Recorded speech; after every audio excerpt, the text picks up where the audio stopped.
Hi, I'm Sylvie from HR.com, and I'll be your webcast host today.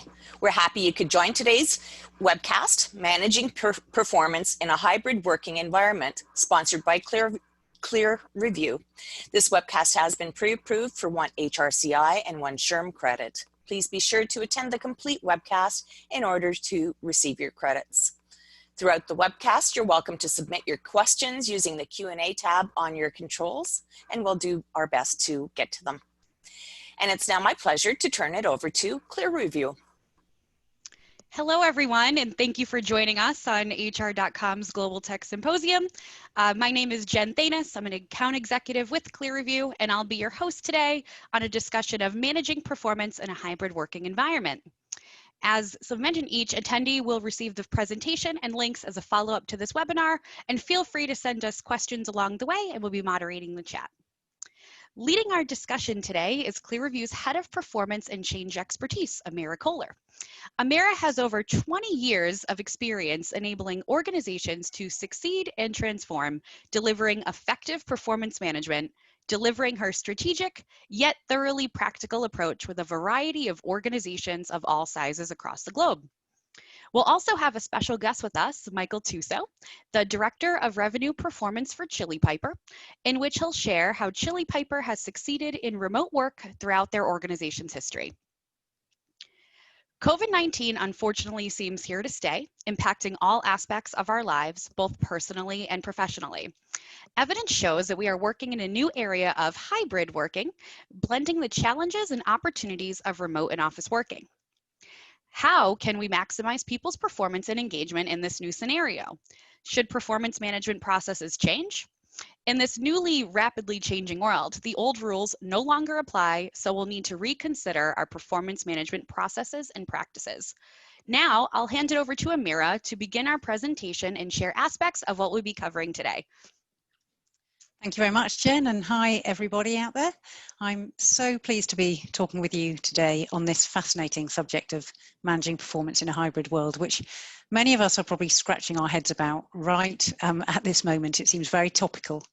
Now, I can't promise to have all the answers in what is a very complex world that we're living in at the moment, but I can promise you some interesting insight based on our work with nearly 300 clients in the US, the UK, and globally. And I definitely promise to share some very practical, really in the moment tips and toolkits. So in terms of what we're going to be covering today,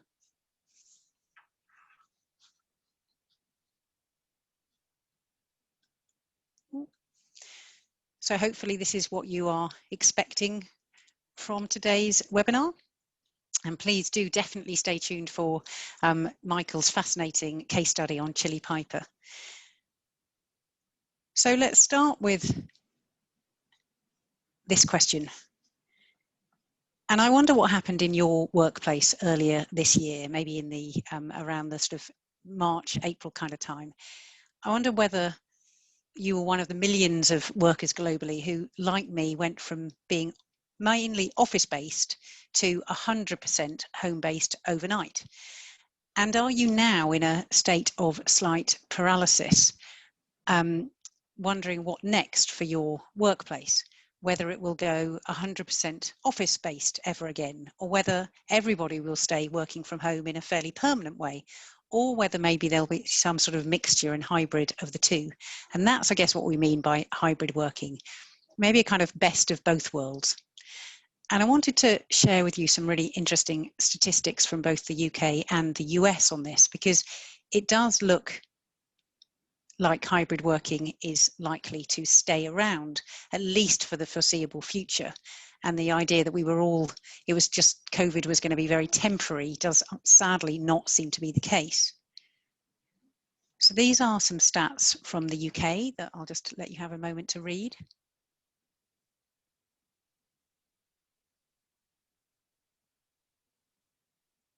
And I think the bottom line from the CIPD, which is the Chartered Institute of Personnel and Development in the UK, is really that the direction of travel is very clear, that hybrid working is not a temporary measure. It may well be here for the long term. And in terms of the US, this suggests that, again, this is definitely quite a permanent shift. And for many, that idea is very welcome, because many of us have found we actually quite like this kind of best of both worlds. But there is a fear that expectations don't really line up, don't fully line up between employees and employers. So there is a slight risk of mismatched expectations. So if I show you these statements from the UK and the US, and you can see that I think the statistics are really interesting, that 60% of US employees would prefer to continue to work remotely as much as possible. It's the emphasis on as much as possible that really is quite interesting. Whereas I think you can see here, there is a fear that they don't believe that their employers have quite the same level of expectation, and that they'd rather that employees were in a little bit more than employees want to be. Now, maybe the difference between 50 and 66% isn't all that great, but I guess the key message from this is how important it will be that we will keep our lines of communication open and treat our employees like adults with a very vested interest in the decisions about the future workplace.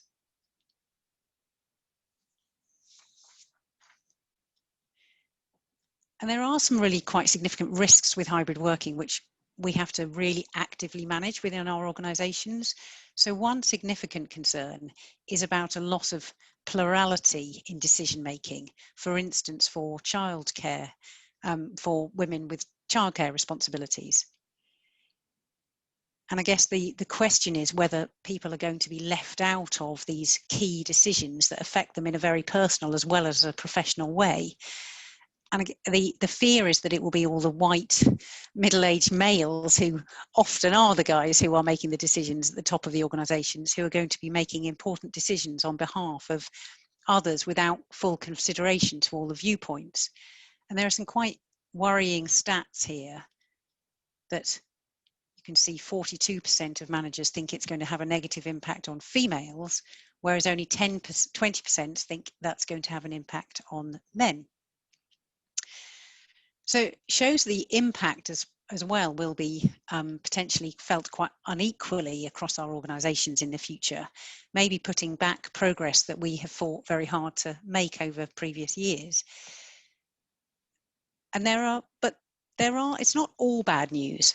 There are many benefits as well to be harnessed from hybrid working, as long as we're very deliberative about our decisions.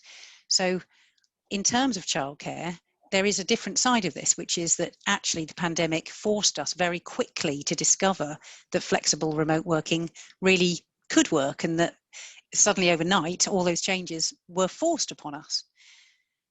And there's another upside potentially, which is the widening of a talent pool. So obviously remote working, as long as people have got a laptop that works and an internet connection, means that you have a much wider talent pool than used to be the case when people had to be kind of within maybe a 45-minute to an hour commute of their workplace. And as an example, our marketing director has made us all very jealous recently by moving from the UK, from London, to the south of Spain, which we're all very envious of. Another interesting thought is that remote working democratizes the workplace in a way that no one really necessarily anticipated.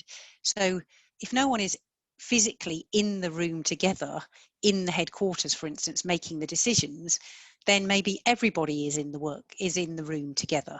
So you don't have the same issues maybe of calls meetings where a few people were in the headquarters and just lots of people were in the headquarters, and the occasional minority was the outlier was trying to dial in and try and get their voice heard. If everybody's on Zoom, what we're seeing is quite a lot of organizations are saying the decision making is actually quite a lot more democratic.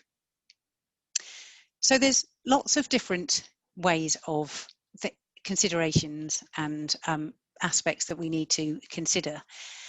You know, which way to turn, I guess, is a question, and sometimes it can feel quite overwhelming, and nobody really has a crystal ball, sadly, in this environment. And it can feel a bit like we're all part of a social experiment, and that we're sleepwalking into long-term issues of organizational disconnection and maybe a bit of isolation. And in amongst this, I guess the key question is, what's the role of the HR guys? You know, are we expected to be Superwoman or Superman wearing our beautiful pink cape, as our clear review lady shows here? And are we expected to have all the answers for both managers and employees? Well, clearly we can't have all the answers, but what we can and should expect is to be able to help our organisations navigate this as best as we can. And that means that we need to be very deliberate about harnessing the benefits and mitigating the risks. And this provides both a pressure and an opportunity for us in the HR community, as this quote from McKinsey shows.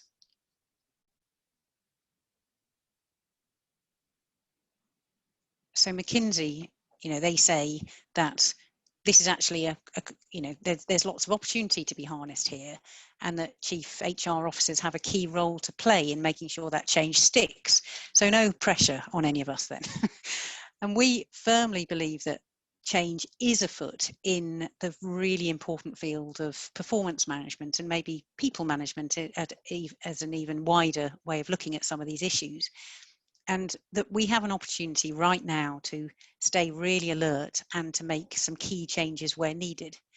So in the next part of this webinar, I'm going to put 5 areas of performance management under the spotlight, so that you can make your own decisions as to what needs to change in your workplace, and critically what role you as an HR individual can play in this, or maybe as a leader. So let's take the first point, which is about agile aligned objectives in a hybrid environment. In 2018, McKinsey undertook a really extensive survey to investigate what they saw as the most important practices to ensure that performance management is at its best. It unlocks positive outcomes for employees and the business. And they found 3 key factors. And the first of those was the need to link individual goals with business priorities. I'll come back to the other 2 later. One is having regular coaching conversations between staff and employees, and the third is differentiating compensation. So I'll come back to those. But let's look at this first factor, which is the need to link goals with business priorities. And clearly the upheaval of the pandemic has played havoc with most people's goals and objectives. And if you are on this call and you've managed to keep your objectives, actually they haven't changed dramatically since before the pandemic, well done, unless it's that you just haven't updated them, in which case that's not great. But most people's objectives had to change quite dramatically, often overnight.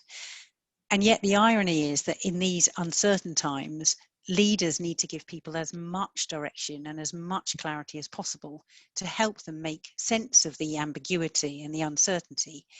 So how to marry those 2 different needs, the need to stay up and up to date, and the need to provide clarity? And we would say the answer to this is to shift the focus on objectives to a very foreseeable future. So maybe, not near-term objectives that are no further away than a few weeks or a maximum of 3 to 4 months. Because what doesn't work, we think, any longer, we're pretty sure it never worked, but it really doesn't work any longer, are really long-term fixed annual goals, or maybe a fixation on a long-term 5 to 10 year business plan that goals all cascaded from.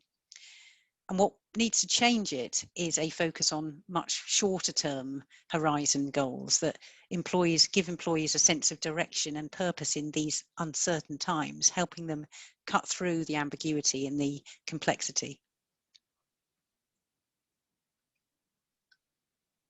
The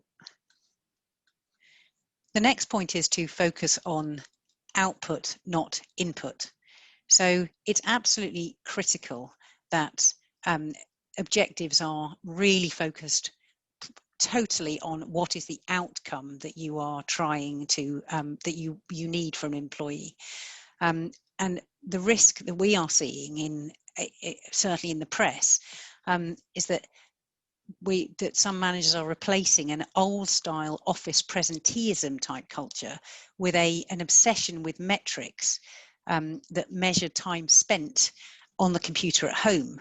And we can see we can understand that some people are concerned that they can't see what their people are physically doing, and therefore that they kind of distrust that they're actually working very hard. But we would say, please don't be tempted by the scary rise in software which enables remote worker surveillance, which we would say is not only shocking in its own right, the idea that Big Brother is watching you at all times, but it also kind of misses the point, because it measures time spent at the desk, not the outcome of that work.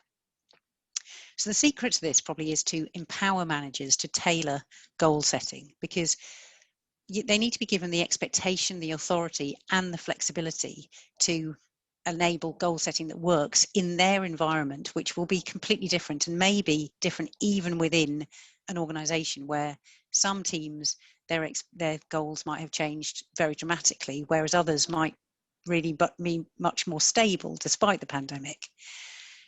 The last point on this is to enable a agile mindset, meaning that we hope that managers and employees are able to expect change and look to pivot. And what I mean by that, I'm going to show you a fantastic quote from Gallup that they just very recently published in a survey, in a report that they wrote. And what I think is really interesting about this is that it shifts the mindset from being an expectation that goals could and should be predictable, and that the kind of holy grail with these annual goals where a little bit of change was, maybe a bit inevitable, a bit annoying, to the idea that actually managers and employees should be on the lookout for opportunities to pivot with changes in business needs, and that this isn't something to fear or something to be surprised by. It's actually something to harness and leverage. And I recall a Forbes article that someone wrote at the very beginning of the pandemic, saying that companies that will come out of the pandemic best won't be those who got everything 100% right. It'll be those who got there fastest. And I think it's that agile mindset that we think is really helpful at a time like this. So on to the second. Before I move on to that. So I promised you that we like to keep things very simple and practical at ClearReview. So throughout this webinar, I'm going to be building up a table which just takes a few sort of takeaway tips for you against each of these 5 different areas.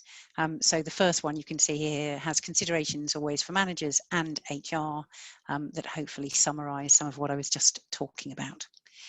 So let's move on to the second, which is collaboration and accountability in disaggregated teams.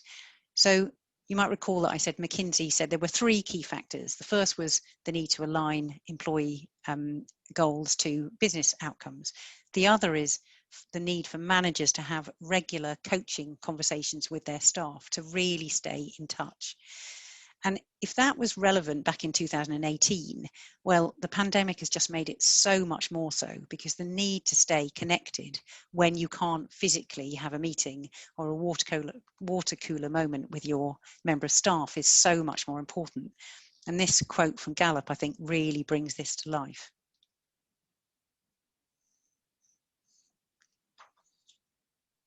I think the key words that I just love in this quote is the only viable management style. I mean, it's like this is absolutely the only way that they think it can possibly continue to work. And the idea that it's about coaching conversations that establish a rhythm of collaboration. I just think it really summarizes the kind of areas that we believe ClearReview plays in. And these, so we at ClearReview are evangelical about two-way coaching conversations. We firmly believe that these are really the beating heart of any effective performance and well-being. And that these days you can't really have a serious conversation about performance without paying some attention to well-being, which maybe is quite uncomfortable for some managers, but it's just a very difficult time that we're all living through. So to ignore it really doesn't necessarily mean it'll go away.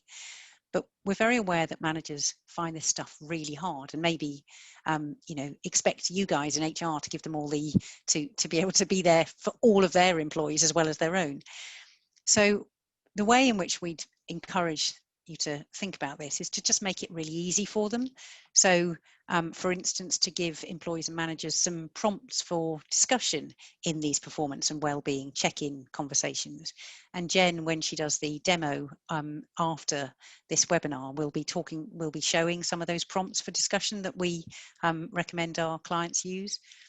The second point is to train managers as coaches, because it is quite a different way of managing the idea that you both are adults in this relationship and that the employee comes with their own set of answers than the idea of a command and control type arrangement.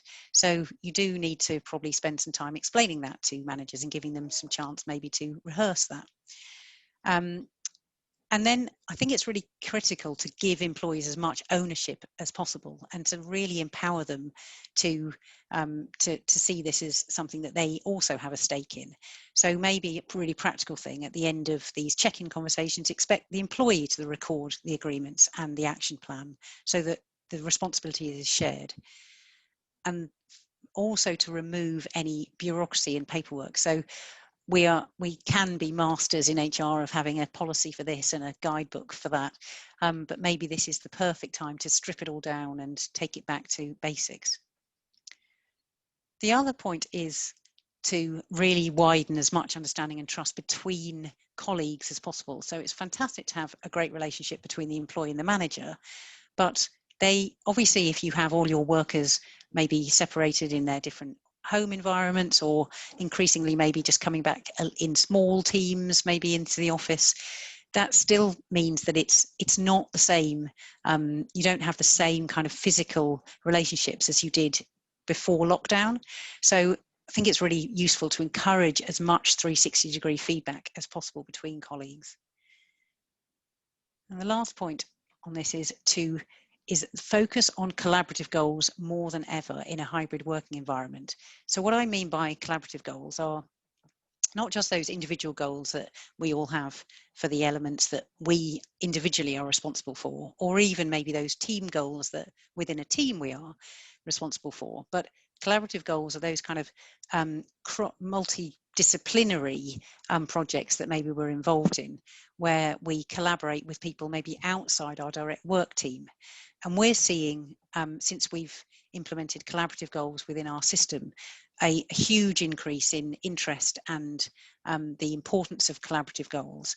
And they're particularly important, I think, in today's much more complex, multidisciplinary, agile project teams, where goal success is often shared between individuals who are spread across teams, across geographies, across time zones, as well as across everyone's individual different homes.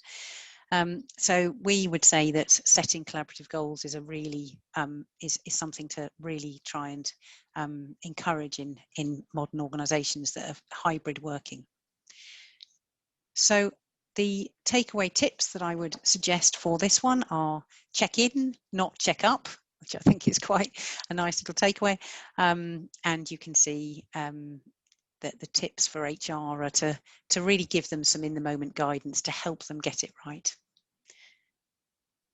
On to the third area, reward and recognition in challenging times.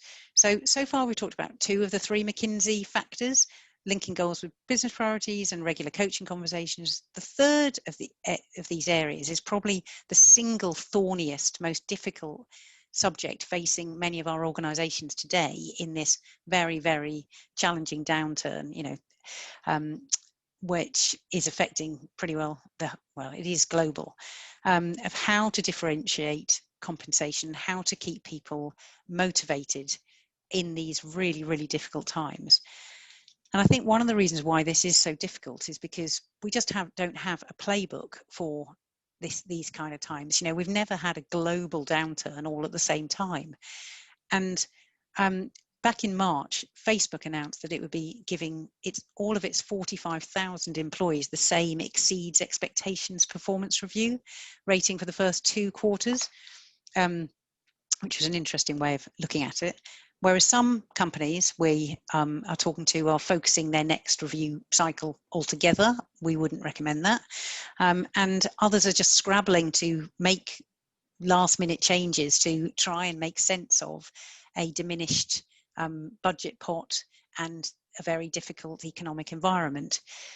And added to that, people's roles have changed in very unexpected ways in this unsettled business environment. So some people and teams, and we'll all know of this, have had to work harder than ever before just to stay afloat, whereas maybe others, even within the same organization, might be desperate to have some work, but it's just, it's kind of fallen off a cliff in this environment, whereas others might be sadly at risk of redundancy. So there is a new dynamic here, which is that it's no longer really, the same rules don't really apply anymore. It's no longer works to say that someone's performance necessarily lies fully in their own hands. And the correlation between personal drive and performance is maybe just not as predictable as it was in the past. So we have to bear in mind that typical incentive structures may just no longer be logical or motivational, and that you will need to look at your reward and recognition processes to make sure that they kind of pass the fairness test in an environment like this that is so unprecedented. But there's lots of complexity around this and lots of upending of long-held assumptions. But if there is one really loud and clear message, it is that the solution is not to avoid performance and pay discussions. Don't go quiet on your employees at this time. And the reason for that is partly because of this quote from Gallup. So I think this is really interesting, and the really key message, I guess, is to your managers. Your employees might forgive a lack of money, a lack of financial reward at a difficult time like this, but they're not going to forgive you not talking about it. So don't go quiet, which is why these are the key takeout tips for the table. So I said, keep talking. Even bad news is better than no news. And don't forget the importance of intrinsic recognition. So just a really heartfelt thank you for a job done really well in these times can go quite some way. Onto the subject of really fascinating subject of engagement and well-being, the psychology of remote working. So I went on a very interesting webinar a week and a half ago by a leading occupational psychologist called Adrian Furnham, and he explained a couple of different theories that I just want to share with you today. And one is that in a remote team, where people maybe are working, some at home, some maybe going back into the office, there's a really important need for managers to understand their employees as individuals, not just workers. And the reason for that is because really strong extroverts, obviously everyone's on a spectrum, and not everybody is extreme on any end of that of extroversion and introversion, but strong extroverts we know gain energy from being around other people and become quite tired of working on their own. So strong extroverts may actually really need the company of others to do their best work, and if they're not getting it physically in the office, that almost needs to be replicated somehow, ideally over Zoom or whatever might be the way of working together. Whereas introverts might experience this quite differently, because actually working on their own is what gives them energy. So strong introverts might actually be thriving in this, the solitude of extended home working. So the implication for managers here, like our poor managers haven't got enough to worry about, is that they really need to understand their employees as individuals with different work styles. Because imagine having a very strong extrovert in a otherwise extremely introverted team, or vice versa. Obviously that it needs to be thought through, and the implications of that from a team performance thought through, and otherwise there is a risk that well-being issues will occur, particularly if this is for the long term. Onto the other way of looking at some of our workplace psychology. So this is really interesting. So there's there's a guy called Patrick Lencioni who has talked about the 5 dysfunctions of a team and how teams can really become very dysfunctional over time. And one of the absolute foundations of this, the most important foundation, is having a trusting working environment, or on the other side, an absence of trust soon breaks teams apart. And I guess the impact of that in a hybrid working environment is that what does that actually, sorry, what one finding of this, which these occupational psychologists have found, is that really interestingly, teams that were functioning before COVID have tended to remain so. So if there was a strong trust, it actually seems to have survived, and productivity and well-being haven't actually suffered. Whereas for those teams that weren't working very well before, they've just got worse, not surprisingly. And it's particularly therefore hard for those people who didn't have long-standing working relationships. They didn't have the trust amongst their teams, or maybe just didn't have the skills to navigate how to stay connected through their organizations in an extended period of lockdown. And the implication of that is as well that we really need to look after new recruits, particularly those who are new to a working environment. Those junior recruits who just don't necessarily have the navigational skills to work their way around the organization.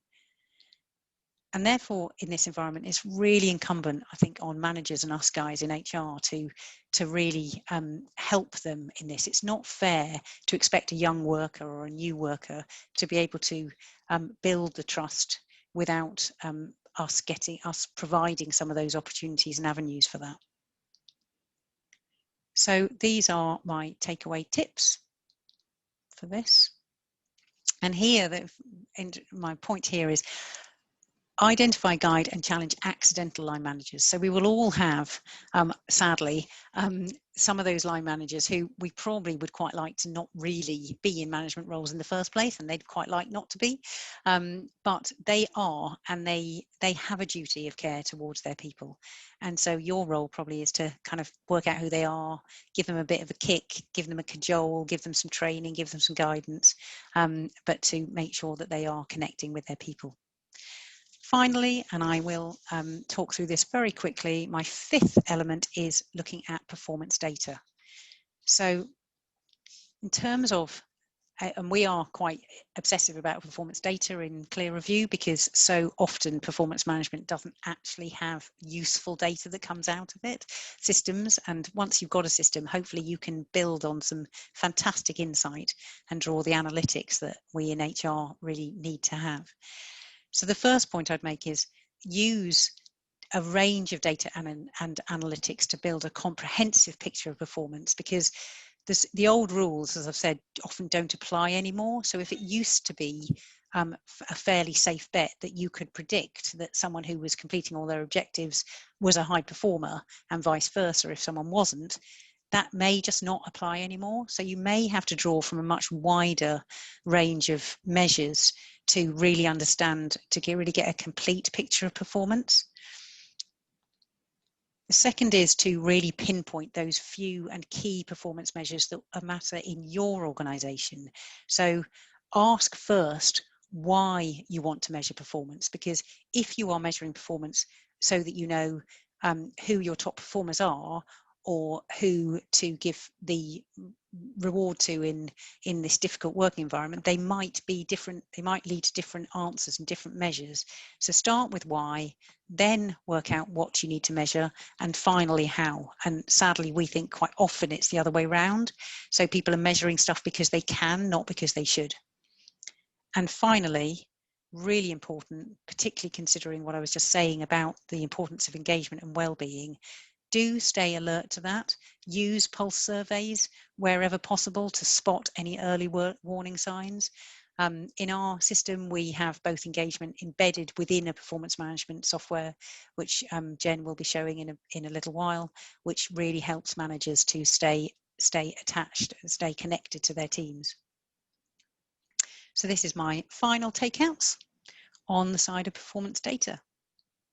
And as I said, don't underestimate complexity, and don't be tempted by either simplistic measures or, importantly, by the kind of big brother surveillance tools. We don't think they're a very good idea. So over to you, Jen. Amira, thanks so much. That was great to be able to go through that, and we'll be able to talk much more about this as well throughout. So from here, I'd actually like to welcome Michael, the Director of Revenue Performance from Chili Piper. We'll be talking a little bit about how Chili Piper is permanently remote working. So Michael, can you tell us about your role at Chili Piper and also how COVID has impacted your teams? Yeah, absolutely. First, wanted to thank everyone for having me here today. Super excited to speak with you all, and especially Amira. Thanks so much for all that. I know I took a lot of notes myself. So my role here, I'm the Director of Revenue Performance at Chili Piper. I'm the only director of revenue performance that I know or even have found through LinkedIn searching. And that was a little bit intentional. I sort of had a conversation with our CEO, and he was talking to me about my career trajectory, and kind of assuming that I wanted to be a VP of sales. And I pushed back just a little bit, saying that that wasn't how I envisioned my career unfolding. And so we just had a really awesome and honest conversation. And he asked me like what I cared most about and how I did want my career to unfold. And so over the next couple of months, we actually constructed the role that I'm in now, which is really centered around the coaching and training of our sales team. I'm still, integrally involved in our hiring and all the other elements of maybe of a director of sales. But my emphasis, especially that we have always been a remote team from the start of the company, is really centered around coaching, training, enablement, making sure that people have the right resources at the right time. But also this idea of tailored coaching to the specific individual.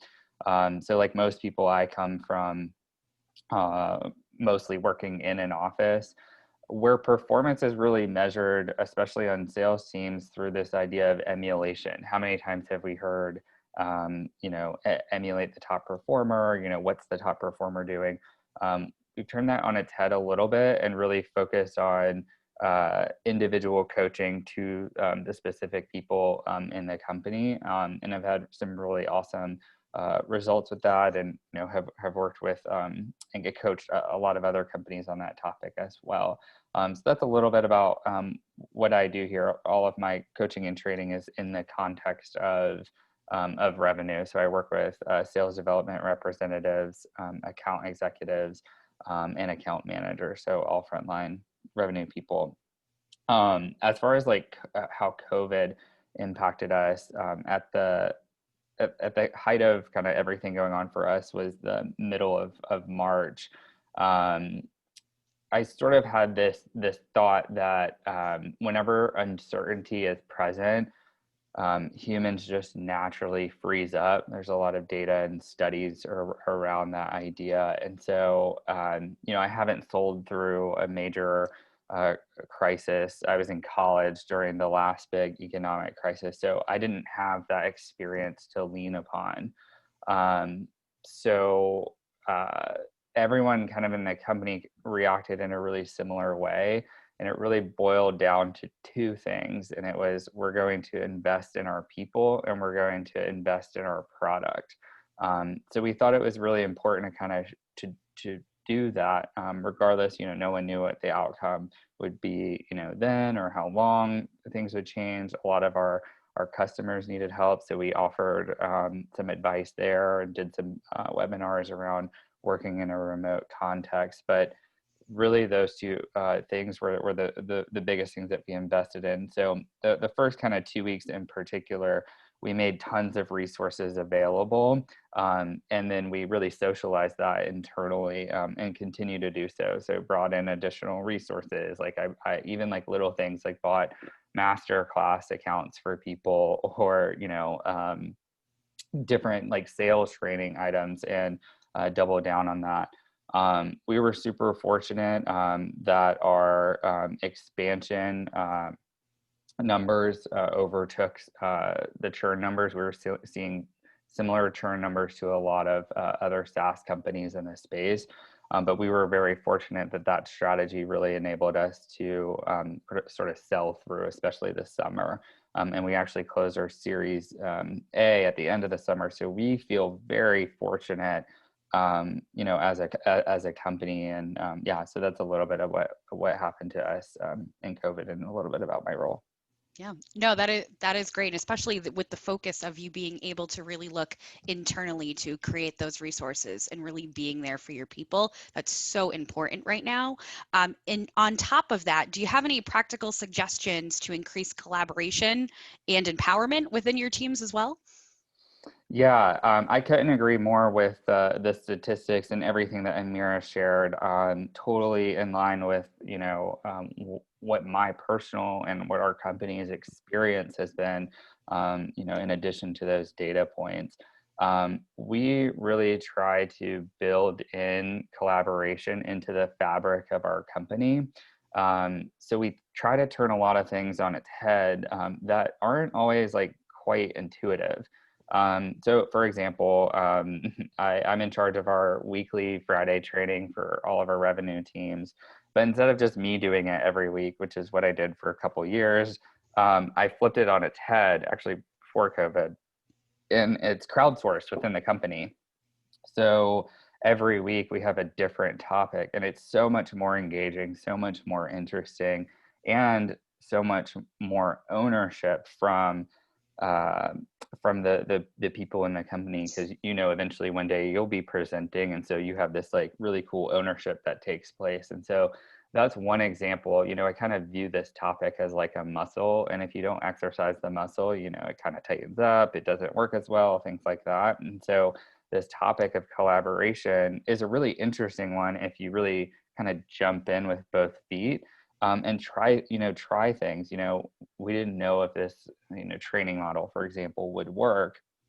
So we tried it for a month, and we saw the team doing all the things that we were trying to get them to do, but they were doing it autonomously. So for example, after a training, they would ping each other and share all the items that they learned for it continuously throughout the week without me having to really do anything. I'm pretty sure that's like a manager's dream, right? For the team mutually reinforcing concepts that were taught. So that's just one example. We also have meetings that are really intentional around this idea of interdepartmental collaboration. One of my favorite examples of that, though, actually isn't a meeting. It's a tool we use called a decision memo. And its really actually goal is to mitigate meetings. So you're trying to buy a piece of software, or say you're trying to make some sort of big process change, or really anything in the company. You write up a decision memo. You know, you have to have clarity of thought enough to have gone that far, and then you also write out all the different options as the owner of the document, and then everyone collaborates on the document. So it mitigates meetings, but it also really gets at this idea of you know, democratizing the decision-making process. And as a result of that process, we get better at the decision-making as well. The other thing I'll add as far as like practical component is this idea of swarming. So I learned this from a mentor of mine who does big turnarounds in big companies when they're struggling, in like billion-dollar companies. And I think it was originally popularized by Google, and it's when you take people from different departments and they tackle a problem from a different department of their own. That is such an important way to build in collaboration into the fabric of your company.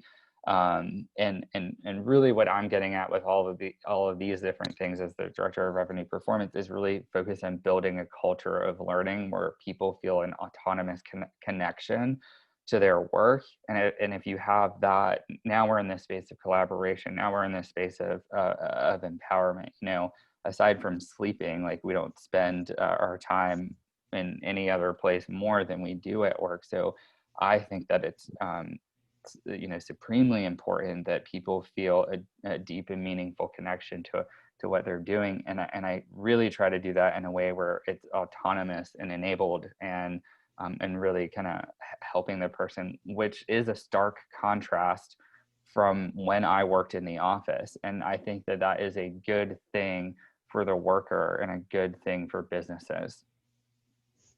No, that's wonderful. And culturally, Chili Piper is just above and beyond what we've been seeing a lot. So to be so proactive with your teams and be able to collaborate with one another and really keep that communication open is really all that we get excited about for our people as well. We could certainly ask you. Just to Yeah. jump in a second, and I wonder, Michael, how much of that is going back to that Lencioni pyramid is because it sounds like you have the trust. Your point that they were proactively, even it wasn't because a manager was watching that people were staying connected. They just did it naturally. That comes because people had that foundation of trust within the team, isn't it? So it's I agree with you, Jen. It's like, I bet lots of people are sitting here thinking, I really wish our organization had that kind of foundation to build from. And just for the sake of time as well, Michael, there have been some questions that have actually come in for you. So we would like you to invite yourself to our LinkedIn page following, where we'll be able to host some of the questions directly from Michael. So we appreciate some of the questions that are coming through, specifically on how he became fully remote working at Chili Piper. So we could certainly just be able to share with you all some additional resources before we close our discussion today, as we just have a few minutes left here. So Michael, thanks again for sharing what you've shared so far. Yeah, so absolutely. I will share my screen once more. And then we have also had some other questions come through for Amira specifically regarding manager check-ins and technology and what matters, which we will absolutely address on LinkedIn as well. So what we'd like to share with you all are some practical tools and resources following Amira's presentation today. As you see here, here's an example of the takeaway table that Amira was walking you through earlier regarding those 5 steps. You can absolutely use this internally and customize this in any way possible. We also have a Wellbeing Resources for HR and people managers, a whole kit that you can utilize. I'll be adding these links into the chat as well. And then we do invite all of you to join our completely free Clearview Performance Management Academy, where all of you can jump on, take courses regarding performance management, network with other HR individuals, and ask questions and look at tips and tricks along the way. And I'll go ahead and chat everyone our 2 links here for you. Feel free to address. We unfortunately don't have time for Q&A, but as I mentioned, probably got 1 minute, have we? We have about a minute left. Okay, perfect. I'll speak fast. So specifically, Amira, anything to add in terms of why technology matters and why shouldn't we just focus on the people themselves? Oh, that's a really good question. And it's actually something that we've really had to think about, because a few months ago, when people went into lockdown and HR was busy just trying to make sure that people had computers at home, there was a bit of a question, I think, about, well, isn't this not the time to be worrying about performance management? Haven't we got other stuff to worry about? But I guess the point is, unless you have something that helps you connect those remote workers, either to their changing goals and priorities, or through the feedback mechanisms, for instance, that allow employees to stay, to give each other constructive and helpful feedback, how do you stay connected? It's very difficult. It was always difficult to do it with paper and Excel and and emails. It would be particularly difficult in a hybrid and remote working environment. So we think that this is absolutely, we're seeing a lot of our clients are saying it has been the very tool that has enabled them to actually build trust and to keep collaboration and productivity high. So yeah, we would definitely not think that this is the time to ignore systems. Agreed. And for anyone interested in looking at the Clearview technology, I will be hosting a demonstration of our tech at 10:30 Eastern. So feel free to take a quick 20-minute break and join me in just a little while to show it in action. So from here, I'd like to thank everyone for joining our session today. Amira, thank you for your presentation. Michael, thanks so much for joining and chatting with us today. And we hope to see you all on the Clearview Performance Management Academy, taking courses and networking. Thank you all. On behalf of HR.com, I'd like to thank our sponsor, Clearview, and today's presenters for sharing this timely information with us. Also, thank you to the audience for joining. As mentioned, Clearview will be presenting a demo at 10:30 Eastern. Please join us for this. We will be sending you an email with your credit information within about 24 hours. You'll also find the credits in your View My Credits page of your membership profile once the webcast has been archived. Your feedback is important to us, so please take a moment to fill out the exit survey that opened in a new browser page on your computer. This concludes our webcast. Enjoy the rest of the event. Thanks, guys. Bye. Thank you.